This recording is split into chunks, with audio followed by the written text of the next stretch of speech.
Back to your own YouTube channel. मैं हूं साइमा पीरज़ादा। हमेशा की तरह आप लोगों के लिए लेकर आई हूं एक बहुत इंटरेस्टिंग वीडियो, और ये वीडियो होने वाली है योगी आदित्यनाथ जी से रिलेटेड।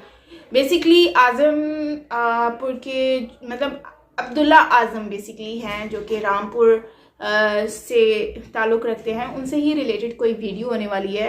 और इसमें मुझे जो टाइटल लग रहा है उससे और मुस्लिम जो फीमेल्स दिख रही हैं, तो उससे मुझे ये लगता है कि ये योगी आदित्यनाथ जी से ही रिलेटेड कोई वीडियो होने वाला है। तो चलते इस इंटरेस्टिंग वीडियो को देखते हैं, कुछ न्यू जानने की कोशिश करेंगे कि क्या इसमें फैक्ट्स हैं और क्या इसमें एक्सप्लेन कर रहे हैं ये लोग। तो करते हैं हम वीडियो को स्टार्ट बिना देरी किए। और वीडियो अच्छी लगी तो लाइक कीजिएगा, शेयर कीजिएगा, सब्सक्राइब नहीं किया चैनल को तो सब्सक्राइब भी कीजिएगा। सो करते हैं वीडियो को स्टार्ट। काउंटडाउन कर लेते हैं 1 2 3 गो। मुझसे कहते हैं कि मैं आज़म खां का बहुत ख़ास आदमी हूँ। 2 महीने और रह गए हैं गवर्नमेंट आने के। 2 महीने के बाद देखना, मैं जो है तुझे शहर से बाहर निकलवा दूंगा आज़म खां से। अच्छा, मतलब कह रहे हैं कि हमारी सरकार आएगी तो आपको बाहर निकाल देंगे। आपको बाहर निकाल देंगे। और उनके जो गुंडे हैं, हाँ। उनके यहाँ समाजवादी के जो गुंडे हैं उनसे बहुत ख़तरा है मेरी जान को। उन्होंने मेरे पीछे आदमी लगा दिए हैं। अगर समाजवादी गवर्नमेंट दोबारा आ गई तो मैं आत्महत्या कर लूँगा।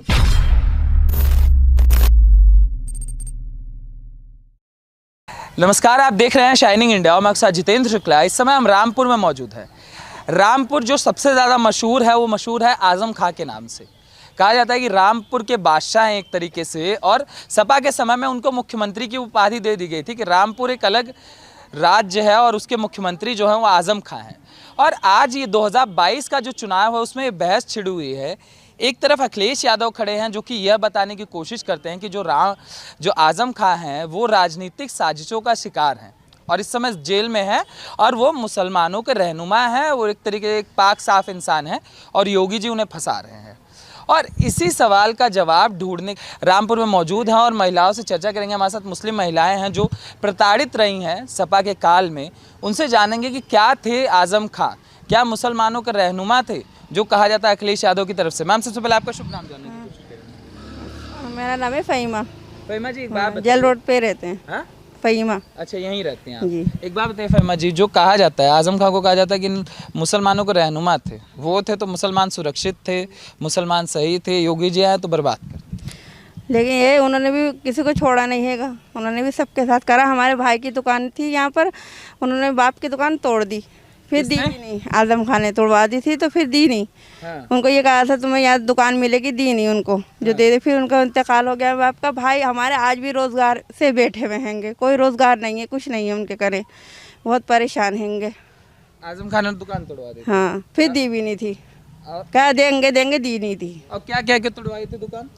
कह कुछ नहीं तोड़वाई थी, वो बस ऑर्डर आया था, तोड़वा दी थी, फिर दी नहीं थी। हमको तो सब बताते हैं, अखिलेश यादव बताते हैं मुसलमानों के लिए बहुत काम करते हैं। जिनके नहीं करा होगा, बहुतों के लिए उन्होंने अच्छा काम नहीं करा। नहीं करा। हाँ? ना। तो कहते हैं बहुत बढ़िया करे हैं। हाँ, जिनके नहीं करा होगा। जिनको घर भी मिले वो मिला, जिसको नहीं मिला तो कुछ नहीं मिला। अच्छा, हमको बताते हैं जोहर यूनिवर्सिटी जो है वहाँ भी खूब कब्जा उब्जा हुआ है, लोगों की जगह ले लिए। आपका शुभ नाम क्या होगा, जी, मैम? मेरा नाम शबाना है। शबाना जी, आपको क्या लगता है ये जो पिछले 5 साल थे, जो चीज़ें हम सुनते हैं, जोहर यूनिवर्सिटी की बातें, ज़मीनें कब्जाने की बातें, और अखिलेश यादव के द्वारा ये कहा जाना कि नहीं वो तो बहुत अच्छे इंसान थे, मुसलमानों के लिए एक तरीके से रहनुमा थे। नहीं, कोई वो नहीं।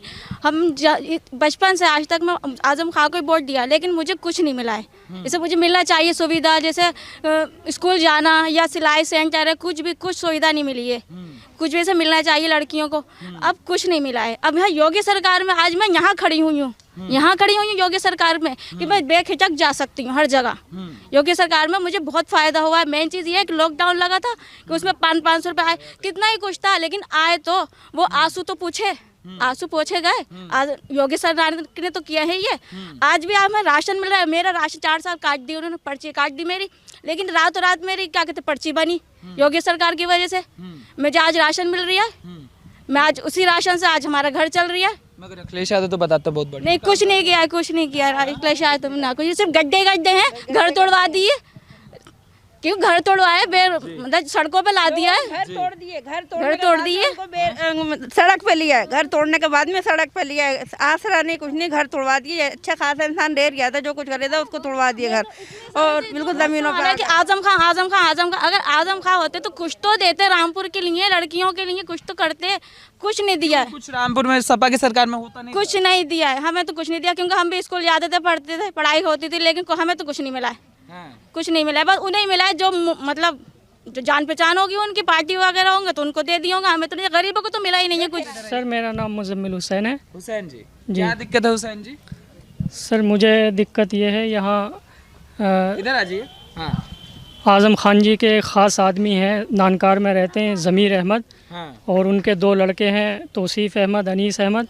तौसीफ़ अहमद आज़म खान के बहुत ख़ास आदमी हैं। आज़म खान ने अपनी सरकार में उन्हें एक गाड़ी भी दी थी चलने फिरने के लिए। उन्होंने हमसे 1,14,80,000 रुपये ज़मीन बेचने के नाम पे लिए। अच्छा, उन्होंने इतनी बड़ी रकम हमने अपने रिश्तेदारों से, अपने मिलने वालों से इकट्ठा करके उनको दी, और उन्होंने वादा किया कि हम ली थी ज़मीन सन 2016 से पहले अच्छा, उन्होंने वादा किया कि हम जो है सब लोगों को ज़मीन देंगे, तुम सबसे पैसा इकट्ठा करके हमें दो। हमने सब पैसा इकट्ठा करके अपने रिश्तेदारों से, मिलने वालों से उन्हें इकट्ठा करके दिया। उसके बाद उन्होंने हमें ना ज़मीन दी ना हमारा पैसा दिया। हम मुझसे कहते हैं कि मैं आज़म खां का बहुत ख़ास आदमी हूँ, 2 महीने और रह गए हैं गवर्नमेंट आने के, 2 महीने के बाद देखना मैं जो है तुझे शहर से बाहर निकलवा दूँ आज़म खां से। अच्छा, मतलब कह रहे हैं कि हमारी सरकार आएगी तो आपको बाहर निकाल देंगे? आपको बाहर निकाल देंगे।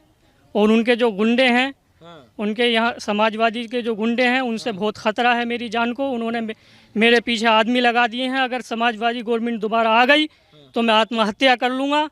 मुझे या तो मेरे पैसे दिलवाए जाएं, योगी गवर्नमेंट के ज़रिए मुझे बहुत ज़्यादा उम्मीदें हैं। मैंने एसपी साहब से भी शिकायत की, डीएम साहब से शिकायत की, आयोग भी गया, मेरी सुनवाई होना चाहिए। मतलब आपको बहुत ज़्यादा परेशान किया जाता है? बहुत ज़्यादा परेशान किया जाता है, मुझे टॉर्चर करते हैं। मेरे पीछे उन्होंने लोग लगा दिए हैं अपने, वो कहते हैं कि हम समाजवादी के लोग हैं, हमारी सरकार आने वाली है, हम जो है वो तुम्हें ज़िले में रहने नहीं देंगे। 2 महीने बाद उनकी सरकार आ जाएगी तो आपको रहने नहीं? जी, रहने नहीं देंगे। वो तो कहते हैं, अखिलेश यादव तो बताते रहते हैं बहुत काम किया, वो तो अच्छे इंसान थे आज़म खान। सर यहाँ पे जो काम हुआ है वो आज़म खां के जो ख़ास लोग हैं, गिने चुने लोग हैं, सिर्फ उन्हीं की तिजोरियाँ भरी गई हैं।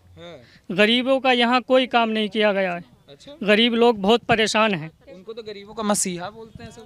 नहीं सर, जो उनके लोग हैं वो मियाँ मिट्ठू बनते हैं, वो कहते हैं कि गरीबों के मसीहा हैं। ऐसा कुछ नहीं है।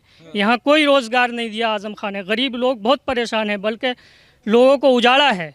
अच्छा, कारोबार यहाँ से ख़त्म किए हैं लोगों के, रामपुर से। अच्छा, आज़म खान ने ये जो हम सुनते हैं जौहर यूनिवर्सिटी वाला मामला, आपको पता है इसके बारे में? जी, जौहर यूनिवर्सिटी वाला मामला यही है। उनके जो ख़ास आदमी हैं उन्होंने मुझसे पैसे लिए, पैसे लेके यूनिवर्सिटी के नाम पे एक बड़ी रसीद कटाई और मुझे चलता कर दिया। मेरी कहीं सुनवाई नहीं हो रही है। आपके साथ भी आपसे भी पैसे लिए गए? मुझसे उनके जो ख़ास आदमी हैं, ये आज़म खां के ख़ास आदमी हैं, ज़मीर अहमद, तौसीफ़ अहमद, अनीस अहमद, इन्होंने एक ख़ास रसीद कटाई होगी तभी तो इन्हें एक गाड़ी मिली। आपको नहीं लगता, मतलब डर नहीं लगता कि ऐसे आप बोल रहे हैं, अगर सरकार आ गई फिर क्या होगा? सरकार आ गई तो मुझे ख़त्म करा देंगे वो। खत्म करा इस समाजवादी गवर्नमेंट में तो गुंडा राज रहता है।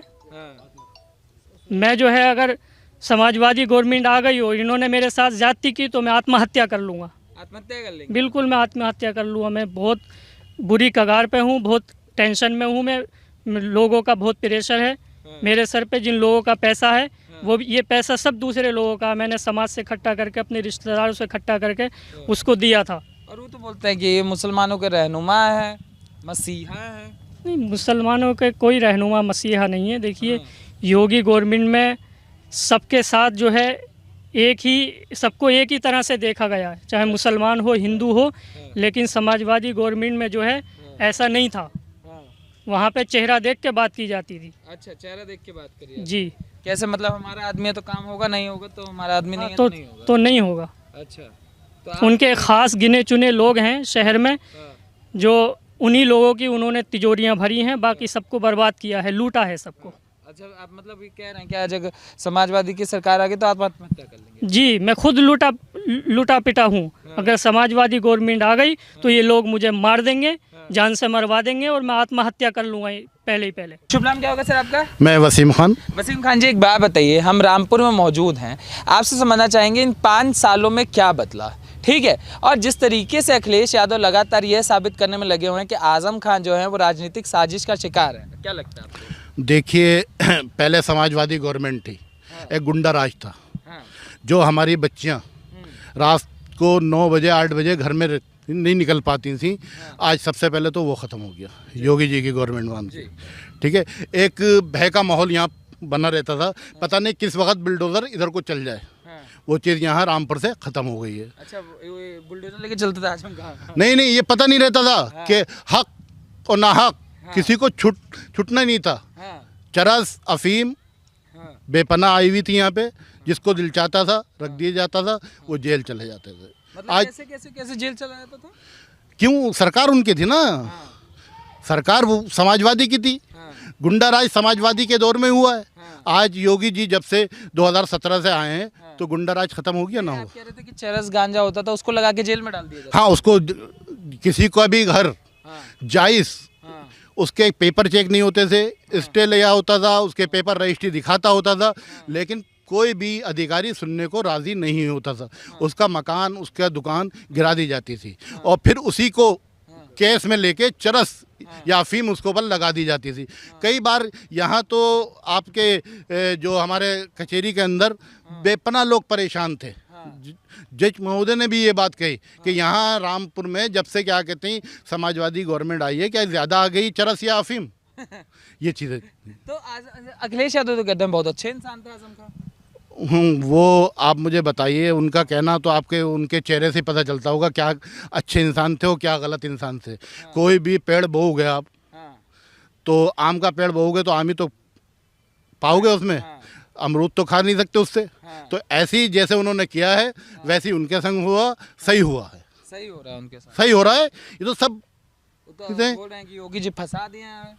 देखिए योगी जी क्या फंसाएंगे किसी को? योगी जी तो इतने सज्जन आदमी हैं जो सबके हक के लिए बात करते हैं। आज लोग कहते हैं मुसलमानों के संग जाती हो, कल तो वो भी मुसलमान ही थे ना। लोगों ने बच्चे रोते थे, बिलखते थे जिस वक्त उनके मकान तोड़े जाते थे, लेकिन उनको कोई दर्द नहीं था। आज जिनके अवैध कब्जे करे हुए हैं लोग, आज उन अवैध कब्जे छूटे जा रहे हैं जो दबंग लोग थे।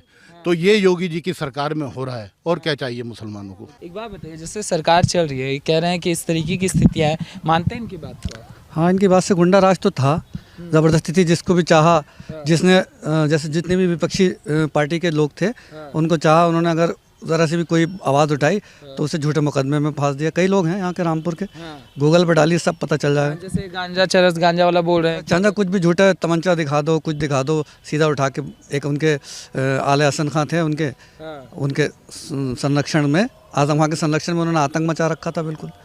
और ये तो कह रहे थे कि बहुत अच्छी चीज़ें चल रही थी सारी की सारी, अखिलेश यादव तो बता रहे थे बहुत बढ़िया। देखिए वहाँ पे एक 2-3 चीज़ें हैं। निजी स्वार्थ को पहले रखा आजम खान ने, निजी पब्लिक का स्वार्थ नहीं देखा, निजी स्वार्थ। अब यहाँ से एक 10-15 किलोमीटर दूर पे लालपुर है, लालपुर का पुल तोड़ दिया, एक तहसील का कनेक्टिविटी ख़त्म कर दी मुख्यालय से। हमने सुना नवाबों का था वो, हाँ, खींच मत जो तोड़ा, लेकिन पहले पुल बनता तब वो तोड़ा जाता, वो तोड़ दिया। अब उसके बाद ये हुआ, एक पुल बनाया उन्होंने 5 किलोमीटर का, जो रामपुर में शायद कोई है नहीं, शायद आसपास नहीं है। तो वो उनके घर से 2 पुल बनाए, वो ज़रूरी थे उनको कि वो घर से चढ़ें ऐसे, अपना घर पास करें, उसके बाद थोड़ा सा चलें, फिर यूनिवर्सिटी पे चले जाएं 5 किलोमीटर। 5 किलोमीटर का उन्होंने एक पुल वो बनवाया। जो लालपुर का पुल ज़रूरी था वो नहीं बनाया, निजी स्वार्थ के सरकारी पैसे का दुरुपयोग। और जो वीआईपी गेस्ट हाउस था, वीवीआईपी गेस्ट हाउस, वो यूनिवर्सिटी में बनने की क्या ज़रूरत थी? कहीं और भी तो बन सकता था, वो भी अपने निजी स्वार्थ के नहीं है। वो 5 किलोमीटर पुल उसी वीवीआईपी गेस्ट हाउस के पास जाके उतरा, और कितने किसानों की ज़मीन को नष्ट करके कैसे कैसे करके किया। तो ये सरकारी पैसे का दुरुपयोग नहीं है। यही पैसा जो आवाम लालपुर पुल की वजह से एक तहसील को, एक बड़ी आबादी को जोड़ती थी रामपुर से, जिसमें उस तहसील वालों ने इनके लड़के को विधायक भी बनाया, तो उनके साथ जुल्म कि अगली फिर पुल के नाम पे हम फिर वोट लेंगे, हम पुल बनवाएंगे। तो ये निजी स्वार्थ नहीं हुआ। कह रहे थे बहुत बढ़िया हो रहा था। तो बढ़िया हो तो रहा था, उनके नहीं था ना वो नीचे। वो अपने घर से निकले, ऐसे चले, फिर उतरे, फिर ऐसे चले, पहुंच गए। अखिलेश यादव इसका कह रहे थे कि उनके लिए बहुत बढ़िया हो रहा था। हाँ, तो अखिलेश यादव भी तो कम थोड़ी है। हैं? हाँ, वो कम थोड़ी हैं। वो पहले कह रहे हैं कोरोना वैक्सीन के लिए इतना भड़काया लोगों को, और फिर खुद लगवा ली। बर्क साहब कहते थे मर जाऊंगा, नहीं लगवाऊंगा वैक्सीन, फिर क्यों लगवा ली? अभी पता नहीं चला है? नहीं, वैक्सीन के लिए कितना कोरोना जैसी महामारी में हमारे वैज्ञानिकों पे आरोप लगाए। कितना ऐसे कोई भी वैक्सीन आ जाएगी, ऐसी आ जाएगी, उसका पहले ट्रायल होता है। हाँ, भाजपा की वैक्सीन, मतलब इन बातों में भी उनको ये लग रहा था कि मतलब जान माल से जुड़ा हुआ, सुरक्षा से जुड़ा हुआ मुद्दे को, वैक्सीन को कितने लोग, अच्छा जब कोई इतना बड़ा नेता कहता है तो उसको फॉलो करते हैं लोग। 10 लोगों तक बात पहुंची, 8 ने नहीं लगवाई, अब फिर लगवाना। क्या पता उनके उस मैसेज से कितने लोगों ने वैक्सीन ना लगवाने की वजह से कितने परिवार ने जान खो भी दी हो, मुझे नहीं पता, अंदाज़ा है मेरा। तो अब जैसे अब हमने आजम खां को 9 बार से जिताया, हम तो देखते चला रहे हैं छोटे से पन से। अब वो एक ही परिवार 9 बार जीता। अब आप जो है अपने इतना सब्र नहीं हो रहा था, अपने बच्चे की 2 साल और उम्र हो जाए, उसको उल्टे सीधे, अच्छा ये क्या है, ये 420 करके उन्होंने सर्टिफिकेट बनवाया, 2 जगह से बनवाया और जितवा दिया। तो ये गलत था नहीं? अरे 2 साल सब्र कर लेते, अगले चुनाव में इतनी हड़बड़ी थी कि सब हमें आ जाए। फिर सांसद राज्यसभा सदस्य बनवा दिया पत्नी को, बेटे को MLA बनवा दिया। अब फिर जब उन्होंने देखा कि 2019 का उपचुनाव हो रहा है, 2 साल के मज़े लो, तो वहाँ राज्यसभा का ख़त्म होते ही पत्नी को फिर वो MLA बना दिया। अब पूरे कोरोना काल में रामपुर नगर क्षेत्र में आज तक उनकी पत्नी वो MLA थी, उनका हक था, हर घर जाती, राशन को देखती, क्या घर से नहीं निकली। अब आज नई चर्चा, आज दैनिक जागरण में खबर छपी है कि मैं चुनाव लड़ूंगा। अब क्या करेंगे, 2.5 साल मजे लिए MP के उन्होंने, अब 2.5 साल रह गए, 2019 में चुनाव हुआ। अब वो क्या कह रहे हैं कि मैं चुनाव लड़ूंगा MLA का। और अब तो सरकार के पैसे का दुरुपयोग नहीं है, एक चुनाव में कितना खर्चा होता है, तो आप निजी स्वार्थ के नहीं है, तो कोई वो तो लड़ ले, उनका तो अधिकार है लड़ना। अधिकार तो सबका है। अब पब्लिक भी इतनी बेवकूफ़ थोड़ी है, पब्लिक बेवकूफ़ थोड़ी। आप जाग गई है, सोई है। मोदी असल में यहाँ कामयाब क्या होता है, विपक्ष हमेशा से भाजपा को मुसलमान विरोधी चेहरा दिखाता आया है, उसमें आजम खां कामयाब रहे। तो ये कैसे जीतते रहे आजम खां यहाँ पे? ना, यहाँ मुस्लिम आबादी है, और हो सकता है तो 9 बार जीते हैं, 1 बार हारे हैं, पहली बार में भी हारे थे, दोबारा अफरोज़ अली खान ने हराया था, तो जीतता है वो। तो देखिए उस समय जागरूकता नहीं थी, अब जागरूकता है। देखिए सीधी बात है, हमें मुसलमान अब जान चुका है, हम मुसलमान को यही बता रहे हैं कि मोदी जी सबके प्रधानमंत्री हैं, योगी जी सबके मुख्यमंत्री। मुस्लिम हैं? जी मुस्लिम, पक्का। और मुस्लिम योगी जी सबके मुख्यमंत्री हैं। अगर कोई भी योजना बनेगी तो उस पर कोई नाम नहीं लिखा होता कि दिखते नहीं है ना, मानेंगे नहीं, हिंदू मुसलमान नहीं लिखा होता है। अभी मैं एक जगह गया, नहीं तो अखिलेश यादव कहते हैं मुस्लिम से अभी एक जगह गया, बड़ा अच्छा एग्जाम्पल दे रहा हूँ। महिलाओं की एक वो थी, हम जो जागरूक कर रहे हैं लोगों को, तो वहाँ पर एक महिला बैठी थी, मैंने कहा आयुष्मान कार्ड, अरे बोली अरे भैया ये आयुष्मान मोदी जी ने बनाया था। मैंने क्यों, तुमने? बोले हमारी फुप्पो का तुम्हारा TMU में इलाज हो गया, बड़ा अरे हमें पता नहीं था। बताइए, अब यही जागरूक काम हम कर रहे हैं। जो एज बढ़ाई गई है मैरिज की, 18 से 21 कर देना और कहना कि इससे लड़कियों में शिक्षा का स्तर बढ़ेगा, आपको लगता है ये कामयाब हो पाएगा? यस सर, बिल्कुल होना चाहिए, क्योंकि जब लड़की अपने अधिकारों के बारे में जानेगी तभी तो वो आगे कुछ कर पाएगी। जब वो एजुकेटेड ही नहीं है, अपनी रिस्पॉन्सिबिलिटी के लिए वो खुद ही सक्षम नहीं है, तो वो आगे क्या करेगी। वर्ग नेता वो कहते हैं महिलाएं और लड़कियां जो होते हैं बेअक्ल होती हैं, उनके पास ज़्यादा दिमाग नहीं होता, तो ये डिसीजन माँ बाप के ऊपर छोड़ दिया जाए। नहीं सर, ये उनकी खुद की थिंकिंग है। अगर आज के टाइम में आप देख रहे हो, लड़कियां कहाँ नहीं है, आप बता सकते हैं मुझे? एक मतलब मैन इतना नहीं कर सकता जितना एक वुमेन कर सकती है। मतलब कि यार ये आज़म अब्दुल्ला है कौन? अब्दुल्ला आज़म, जो कि इस तरह से बिहेव कर रहे हैं, और जिस तरह से वो कह रहे हैं कि मैं अगर योगी आदित्यनाथ जी नहीं जीते तो मैं मतलब कि अपने साथ इस तरह का कुछ कर लूँगा। मतलब कैसे कोई इस तरह से कर सकता है? कोई तो मामला गड़बड़ है, मुझे तो फील हो रहा है, बाकी आई डोंट नो कि क्या है, क्यों इस तरह से ये लोग कह रहे हैं। तो गवर्नमेंट जो है वो अभी बेसिकली मार्च में ना 10 मार्च को मेरे ख्याल से हो रहा है, तो इलेक्शन हो रहा है। योगी आदित्यनाथ जी आई होप कि जीत जाएं। जिस तरह से यहाँ के लोग रामपुर के लोग जो है वो रामपुर के लोग बोल रहे हैं कि वो योगी आदित्यनाथ जी को फुली सपोर्ट करते हैं और वो लोग चाहते हैं कि योगी आदित्यनाथ जी आ जाएं।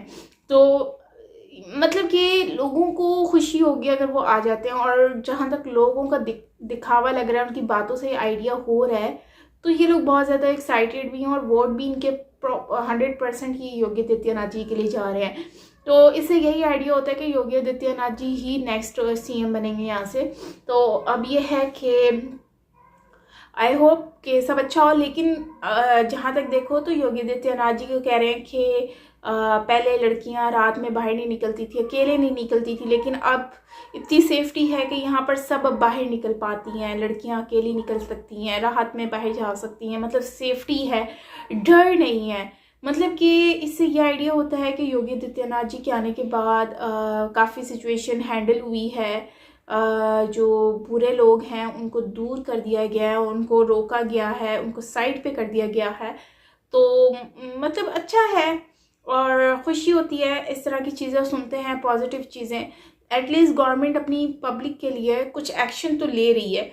और ये अब्दुल्ला आज़म के बारे में आप लोगों ने मुझसे कमेंट सेक्शन में बताना कि ये कौन है और ये इस तरह का एटीट्यूड उनका क्यों है लोगों के साथ। और उसमें कुछ लोग ये भी कहते हैं कि योगी जो बीजेपी गवर्नमेंट जो है इसमें, मोदी जी की गवर्नमेंट में, मतलब कि सब लोगों को बराबर रखा जाता है, कोई फ़र्क नहीं किया जाता। लेकिन अब्दुल्ला आज़म जो है ये फ़र्क करते हैं, लोगों में फ़र्क करते हैं, हम में फ़र्क करते हैं। मतलब कि ये वही है, मतलब धर्म वाली कोई चीज़ आ रही है मुझे जो फील हो रही है।